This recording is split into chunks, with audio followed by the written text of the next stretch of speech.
How We Make Movies is brought to you by Microsoft Surface, Assimilate, Azo, Moviola, and Canon Hollywood.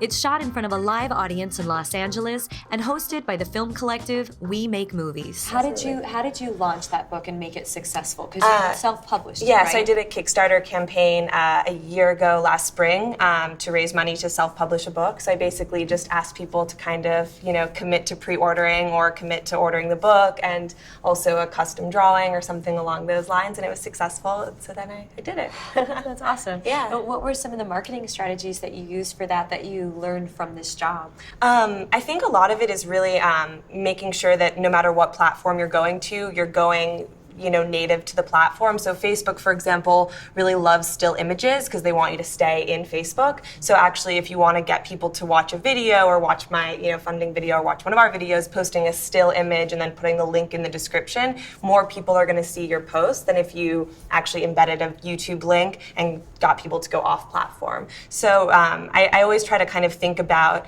with our videos and everything that we make and what I make on my own, where is someone looking at it? Do our thumbnails look good on a cell phone? Because 40% of our audience watches on their phone. So how can we make sure that no matter where people are digesting the content, it's in the most optimal way possible? Amongst all the different platforms, what about Tumblr? And how do you get a lot of those to, promote among, with people that are using phones? Yeah, absolutely. I think on Tumblr, we've actually developed a really cool community around just curating great art and great, artists and creators that are similar to us and to SoulPancake. So we've really built our community that way. We're constantly kind of sharing, photos with inspirational quotes and different things that relate to our brand.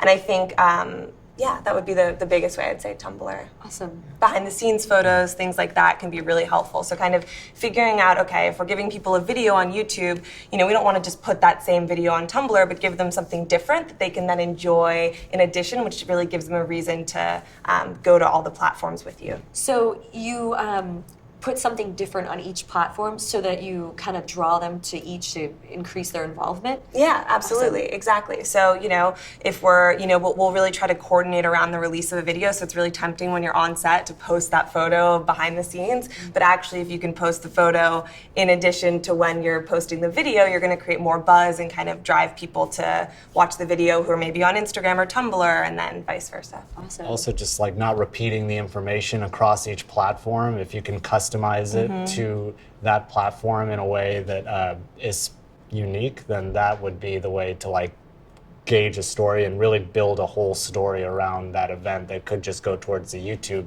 video. But with Instagram and with Tumblr, they all have very specific mechanisms that can lead towards each other in a more interesting way. That's really interesting. I've never thought about things like that. What's going to make people look at it longer, click on it? Are there rules like that you've developed for other platforms as well? Yeah, I mean, the Facebook one is a great trick. I'd say, if you're doing if you're making a YouTube video, make sure that your thumbnail image is a close-up of someone's face, because if you're looking at it on your phone, you want it to be something that you want to click. On Facebook, we always think about, what is someone writing in the headline when they're sharing it, and we actually talk about that when projects first come in to pitch to us. Bayan and I will say to each other, why would you share this? What would you write if you shared this? Because I think it's really important to think about that from the beginning. Mm-hmm. And so for us, that's been, what's the one actionable step that someone's taking from this that they would then write on Facebook that would make them share it? Twitter, again,